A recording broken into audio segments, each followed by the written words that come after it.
नमस्कार। तू रोशनी तो है मगर कहीं मैं कल जल ना जाऊं। तू उन्नति तो है मगर कहीं मैं कल पिघल ना जाऊं। तू जरूरत तो है पर कहीं मेरे अस्तित्व का अंत ना हो। तू खूबसूरत तो है पर कहीं मेरी जिंदगी का आखिरी खत ना हो। ये पंक्तियां दिखाती हैं देश में तरक्की और तकदीर के बीच असमंजस को, परंपरा और विकल्प के बीच कश्मकश को। आज का हमारा विषय है परमाणु ऊर्जा, रोशन कल या अंधा भविष्य। आज हम बात करेंगे देश के युवा से, जानेंगे उनकी राय। परमाणु ऊर्जा कितना जरूरी, कितना गैर जरूरी, कितना सच, कितना झूठ, कितना सही, कितना गलत।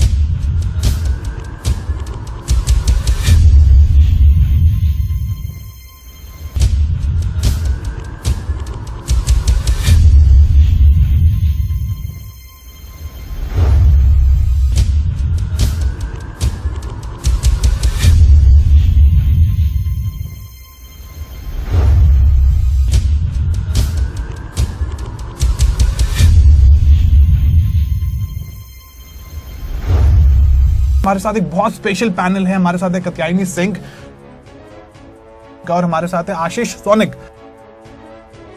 तो आइए शुरू करते हैं आज का विषय, परमाणु ऊर्जा, रोशन कल या अंधा भविष्य। परमाणु ऊर्जा, रोशन कल या अंधा भविष्य। आज हम बात करेंगे परमाणु ऊर्जा और अर्थव्यवस्था भारतीय संदर्भ में। सबसे पहले मैं मौका दूंगा कात्यायनी को अपना पॉइंट रखने के लिए। कात्यायनी, इकोनॉमिक्स के टर्म्स में अगर बात करें तो न्यूक्लियर एनर्जी कितना प्रोग्रेसिव है हमारी इंडिया के लिए? जी, मैं कहना चाहूंगी कि जब हम इकोनॉमी के संदर्भ में बात करते हैं तो the energy and resources institute यानी टेरी है, उसका उन्होंने एक रिसर्च कंडक्ट किया था जिसके हिसाब से उन्होंने बताया था कि जो वाइडली यूज्ड हैं वो 3 कन्वेंशनल फॉर्म्स हैं एनर्जी के, जिनका कंट्रीब्यूशन 80 से 85% रहा है। उसमें पहला आता है कोल, फिर आता है ऑयल और फिर आता है गैस। उसके बाद आती है रिन्यूएबल एनर्जी जिसका कंट्रीब्यूशन अप्रोक्सीमेटली 5% है और बाकी जितना है वो जाता है न्यूक्लियर एनर्जी को। अब जब हम कोल की बात करते हैं, कोल हमारे इंडिया में बहुत लिमिटेड है। इनफैक्ट बहुत सारी ऐसी माइंस हैं जहां पे अब तक कोल एक्सट्रैक्शन शुरू भी नहीं हुआ। फिर हम आते हैं ऑयल पे। मेजॉरिटी ऑफ द ऑयल जो हमारे इंडिया में आता है वो हम इम्पोर्ट करते हैं। इसमें जीडीपी का शेयर इन्वेस्टमेंट है वो बहुत ज्यादा होता है।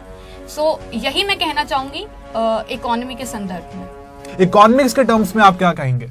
मैं इसमें ये कहना चाहूँगा कि एक हद तक कात्यायनी जी सही हो सकती है कि इसका जो इकोनॉमिक्स में बहुत इफेक्ट पड़ेगा, बहुत फ़ायदा होगा, हो सकता है।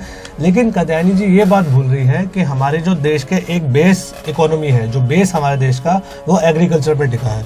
60 to 65% of Indian population is based on agriculture.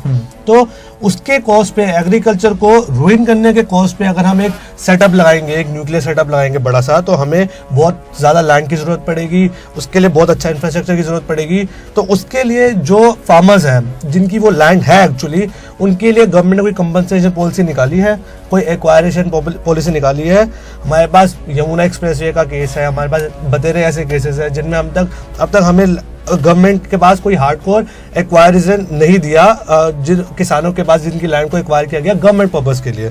उसके बाद एक चीज़ आती है कि जहाँ पे वो सेटअप हुआ, जहाँ पे हमने एक बहुत बड़ा सेटअप लगा दिया न्यूक्लियर पावर प्लांट का, तो उस लैंड की, जो उसके आसपास की लैंड की फर्टिलिटी बिल्कुल जीरो हो जाती है। क्योंकि उसके ऊपर आप फिर अगर एक बार आपने सेटअप कर दिया, गॉड फॉरबिड अगर वहाँ पे कुछ हो गया, न्यूक्लियर सेटअप नहीं चल पाया या कुछ भी हो सकता है, तो उस लैंड को हम फिर उसके बाद किसी चीज़ के लिए और यूज़ नहीं कर सकते।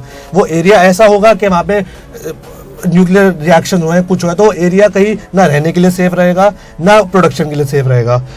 और सबसे बड़ी बात ये आती है कि एक पर्टिकुलर एरिया पे आपने सेटअप किया तो एक सिक्योरिटी पॉइंट आता है कि आसपास के 25 किलोमीटर के रेडियस में आप कुछ नहीं बना सकते। एक तरह से मैं इस पे ये कंक्लूड करना चाहूँगा कि आप एक लाखों करोड़ों लोग की जो एग्रीकल्चर पर डिपेंडेंट है, आप उनके कॉस्ट पे, उनको हटाने के कॉस्ट पे आप ये सेटअप कैसे लगा सकते हैं?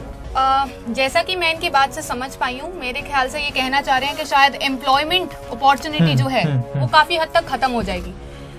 लेकिन मैं ये कहना चाहूंगी, जब हम लॉन्ग टर्म सोचते हैं तो शायद आशीष सोनिक ये देख नहीं पा रहे हैं या समझ नहीं पा रहे हैं, लेकिन हम जब लॉन्ग टर्म बात करते हैं तो हमें ये देखना चाहिए कि अगर हम जो एरिया कॉन्फिस्केट करते हैं, अगर वहां से हम एग्रीकल्चर प्रैक्टिस हटा देते हैं, तो at the same point of time हम वहां पे इंफ्रास्ट्रक्चर बिल्ड कर रहे हैं। इट कैन बी मॉल्स और बहुत कुछ हो सकता है। और मेरा ये मानना है कि अगर इंफ्रास्ट्रक्चर बढ़ेगा तो शायद एम्प्लॉयमेंट रेट भी बहुत ज्यादा बढ़ेगा, एम्प्लॉयमेंट अपॉर्चुनिटी बढ़ेगी।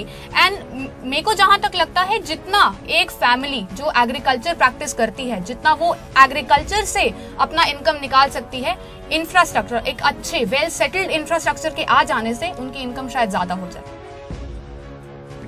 देखिए, कात्यायनी जी ने जो बात कही है वो एक थ्योरेटिकल लेवल पे, एक बात करने के लेवल पे बहुत सही है, लेकिन प्रैक्टिकलिटी में बात बिल्कुल मेरे को डाइजेस्ट नहीं हो पा रही है। क्योंकि वो जिस बात की बात करी है वो इंफ्रास्ट्रक्चर, उसको आने में आज से नहीं तो 20 नहीं तो 30 साल लग जाएंगे उसको एंटर होने में। आप पहले सेटअप करेंगे, इंफ्रास्ट्रक्चर बनाएंगे, तो उससे 20-30 साल से पहले हमारे जैसे देश में ऐसा होना बहुत मुश्किल है। और आज के बाद वो आ भी गया तो उसके बाद आप क्या एक्सपेक्ट करते कि एक फार्मर है, एक फार्मर को वैसे ही एक अनस्किल्ड लेबर है, उसको सिर्फ फार्मिंग आती है, उसको सिर्फ ये करना आता है, तो उसकी रिहेबिलिटेशन कैसे होगी? वो कैसे अपने आप को और क्या काम कर सकेगा? वो उसको और तो कुछ आप काम नहीं सकते। अगर आपको फार्मिंग लैंड खत्म होगी तो वो तो एक तरह से अनएम्प्लॉयड रहेगा। और कितनी आप उसको कंपनसेशन दे सकते हैं?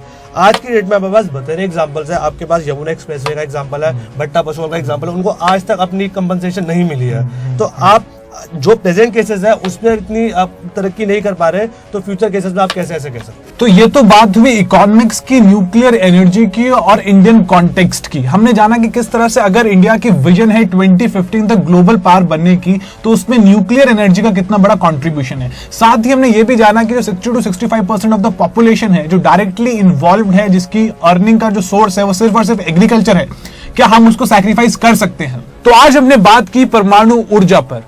इस सब के बीच आप ये जान लें कि आज भी सरकार देश को परमाणु ऊर्जा के संदर्भ में विश्वास में नहीं ले पाई है। आज भी भारत में परमाणु ऊर्जा को लेकर बेहद कम जागृति है। देश में इसकी सुरक्षा, किफायत और कीमत को लेकर जानकारी नहीं है। परमाणु ऊर्जा बेशक ऊर्जा उत्पादन का एक बेहतर विकल्प हो, पर आज इस मुद्दे पर उठ रहे सवालों पर जवाब देना बेहद जरूरी है। आज के लिए सिर्फ इतना ही। नमस्कार। परमाणु ऊर्जा, रोशन कल या अंधा भविष्य।